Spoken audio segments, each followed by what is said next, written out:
Súčasťou prezidentskej debaty medzi Robertom Ficom a Andrejom Kiskom sa stala zahraničná politika.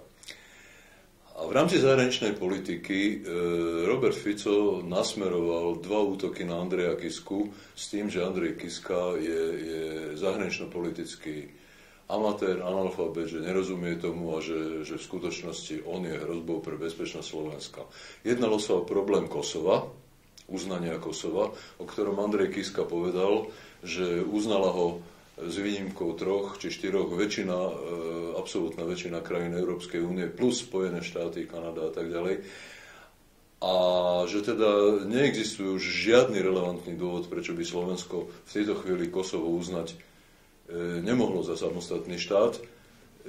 Samozrejme Andrejovi Kiskovi je jasné, že prezident nemá právomoc sám o sebe nejaký štát uznať či neuznať, je to na vláde.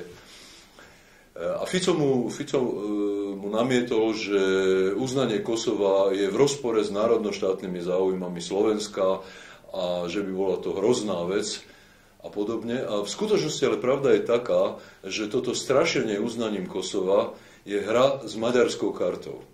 Je to strašenie, že by vznikol precedens, na základe ktorého by eventuálne mohla maďarská menšina na Slovensku žiadať niečo podobné. Je to absolútny nezmysel a je to veľmi nefér podpásový útok, pretože to jednoducho nie je pravda. Ďalšia z vecí bola, že Kosovo predstavuje akúsi paralelu s Krymom. Ani to nie je pravda. Neexistuje paralela s Krymom.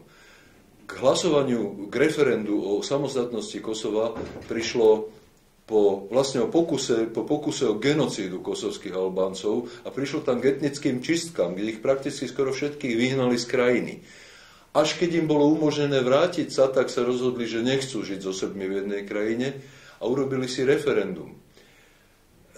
To nemá nič spoločného s Krymom a není za tým ani v tomto prípade Albánsko. Keby Albánsko zorganizovalo obsadenie Kosova kvôli kosovským Albáncom, nejaká analogia by existovala.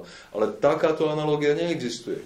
Krym obsadili Rusi, Ruská federácia, bez toho, aby kdokoľvek skrivil etnickým Rusom na Krymskom poloostrove, čo je len vlasť na hlave. Čiže ani táto analogia nesedí.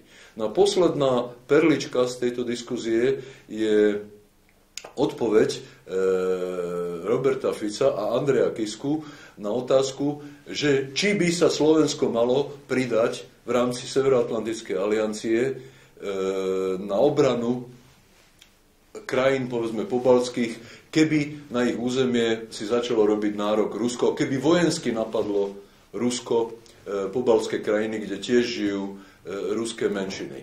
Robert Fico hovorí, že NATO nie, pretože že sú tu dôležitejšie mechanizmy ako Bezpečnostná rada OSN. Andrej Kiska povedal podľa mňa úplne správne, že áno, Slovensko má spojenecké záväzky v rámci Severoatlantickej aliancie a má ich dodržať. Tak sa správa slušná krajina zodpovedná. To, čo vravel Robert Fico, je absolútny nezmysel. Bezpečnostná rada OSN má 5 stálych členov, z ktorých jeden je Rusko. Tí 5 stáli členovia majú právo veta. Tak to má byť orgán, na ktorý sa má, povedzme, Estónsko alebo Lotyšsko obrátiť, keď je napadnuté Ruskom a Rusko to bude vetovať.